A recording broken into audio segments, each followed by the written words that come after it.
Welcome to You Brew Kombucha. Today we're gonna make some Tepache. So today we're doing a video that's a little bit of a departure from what you're used to on this channel. We're actually gonna do a completely different ferment that is not related to kombucha at all. It's called Tepache, and there's a lot of similarities here in that basically good bacteria and yeast are going to ferment the liquid into a fizzy beverage that tastes really great. But the main difference here is that you don't actually have to add a SCOBY or a culture in order to spur that fermentation on. The naturally occurring yeasts and bacteria that live on the fruit itself are actually going to be the catalyst for fermentation. So you don't need to add a whole separate other culture or anything to it in order to get that fermentation going. So what I love about Tepache is that it takes parts of the pineapple that otherwise would just go to waste, like the rind or the core, and it turns it into something that's really delicious that you can actually taste and drink and benefit from. So I'm all about reducing waste. I love it. So to get started, you're going to need some fresh pineapple. I already have some pineapple rinds, some pineapple core here from earlier today when I used the actual fruit, the pulp of the pineapple in another application. But since I have another pineapple here, what I'm gonna do is just go ahead and slice this pineapple up. You don't need to save the pineapple tops. You can just kind of discard them or just keep them around because they're fun. But you can go ahead and just chop the top and bottom off of this pineapple. And go ahead and slice the peels off. You don't need to be too finicky about trying to get super close to the skin because you actually want some of that fruit, some of the kind of yellow flesh of the pineapple to go into the Tepache brew as well, since there are a lot of really great flavors and sugars in the fruit that will only make the Tepache taste better. So here I have 2 pineapples because I happen to just have 2 pineapples on hand. But if you only have 1 pineapple, you don't need to buy a second one. Just go ahead and use whatever you have on hand. And what I'm actually going to do is just take these pineapple cores. That goes here. And just slice this pineapple up. I like adding some fruit, some of the fresh pineapple flesh into my Tepache. There are some recipes that say you don't need to add it, and I don't think you actually do, but I find that it helps with the fermentation and it makes it taste really good. So I like to add just a bit of maybe a quarter of the pineapple to the Tepache. And then the rest of this pineapple, I'm just gonna save for myself to snack on.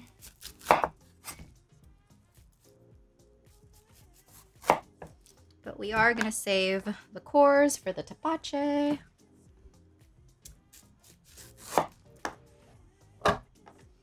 So that's about 3/4 of the pineapple that I'm just gonna save for myself as a snack later on.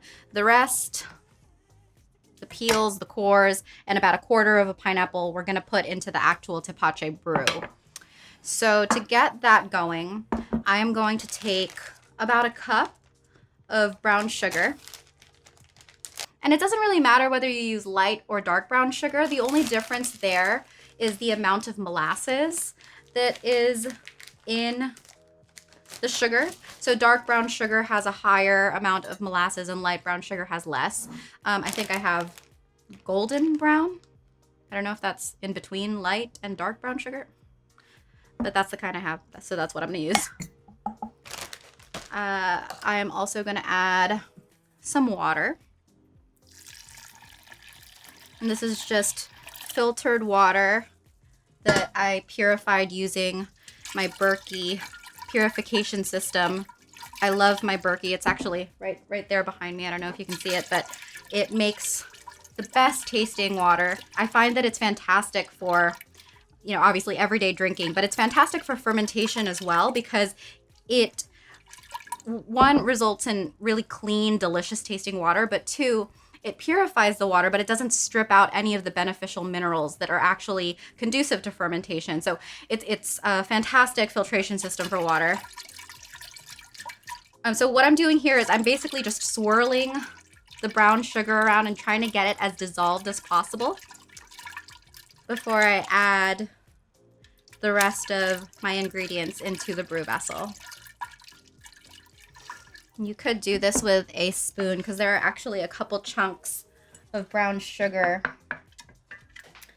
that are a little bit more solidified than the granules.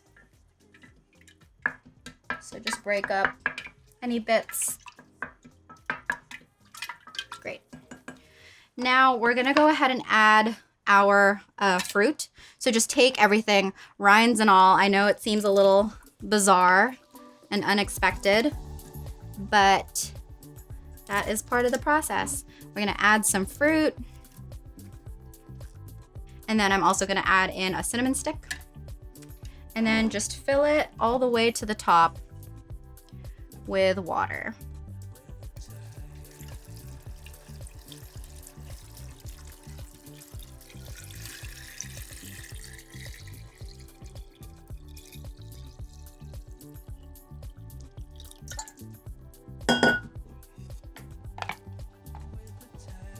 And just give it a stir to make sure that all of the sugar, all the brown sugar that's concentrated at the bottom of the vessel is evenly distributed throughout the liquid.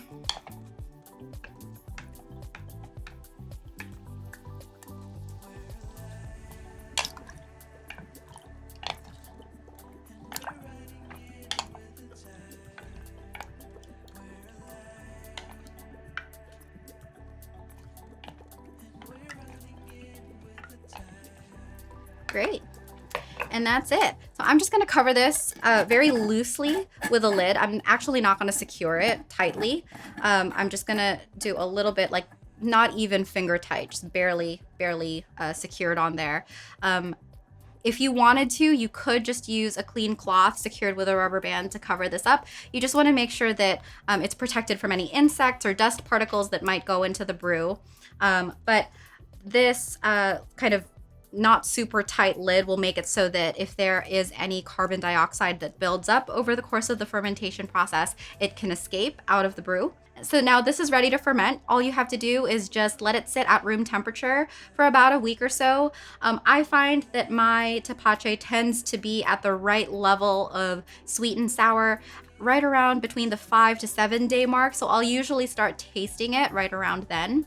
I'll check on it every few days or so also, just to like make sure that the lid isn't super tight, to open it up and let any excess pressure escape if any has built up. But at that point, you can, once it tastes a little bit more acidic and a little bit more fermented, at that point you can bottle it and go through a second fermentation phase and build up that carbonation even more. And so I'll walk you through that process once this is done fermenting. But this is just gonna hang out for about a week or so until we get there.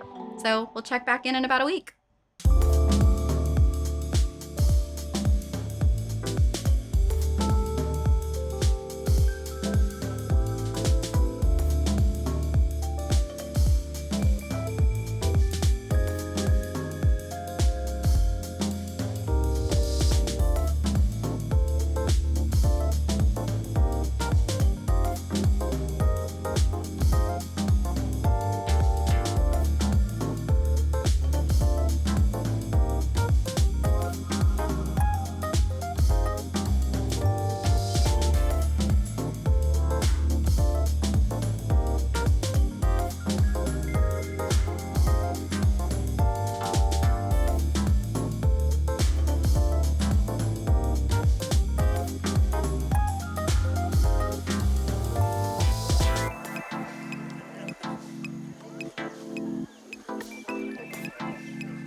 And we are back. So some time has passed and we are ready to do a final tasting of our Tepache. So these have fermented at room temperature for about 4 days before I moved them to the refrigerator to chill completely. They've been in my fridge for about a week or so now, but they have only been at room temperature, like I said, for 4 days. So I've generally found that whenever I brew Tepache, that it generally carbonates a bit faster than my kombucha brews typically carbonate. And so I refrigerated these at the 4-day mark, even though the temperature is still a little bit on the cooler side for Los Angeles. It's springtime right now. And average room temperature at my home is right around 70 degrees or so. But what I love about these caps, and I've mentioned this in a few other videos, but these caps are a really great kind of visual indicator to know if carbonation has built up in the bottle, because they get slightly rounded up at the top as the carbonation builds up in the bottle and as the bottle gets pressurized. So it's a really great indicator to know when a brew might be approaching that perfect level of carbonation. I may be proven wrong, but what we are gonna do is just open one of these bottles and find out. So I always like to chill my bottles, any of my ferments, including Tepache and kombucha and June. I like to chill them completely before I open them because cold liquids hold on to carbon dioxide way better than warm or room temperature liquids. And so if you were to open these bottles at room temperature, that carbonation level would be greatly exaggerated and you're more likely to end up with a mess, liquid spilling all over the place, because that carbonation isn't as well contained in the liquid compared to when the liquid is at a more chilled state. We're just gonna pop this open and give it a taste. Let's go with this bottle. Ooh, that's a nice sound. Beautiful. Just give it a nice pour.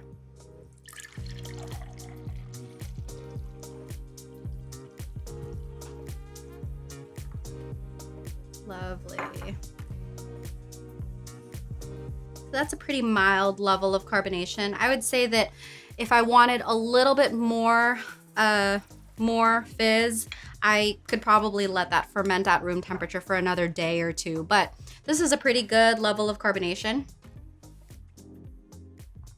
It tastes really good. Still some sweetness there.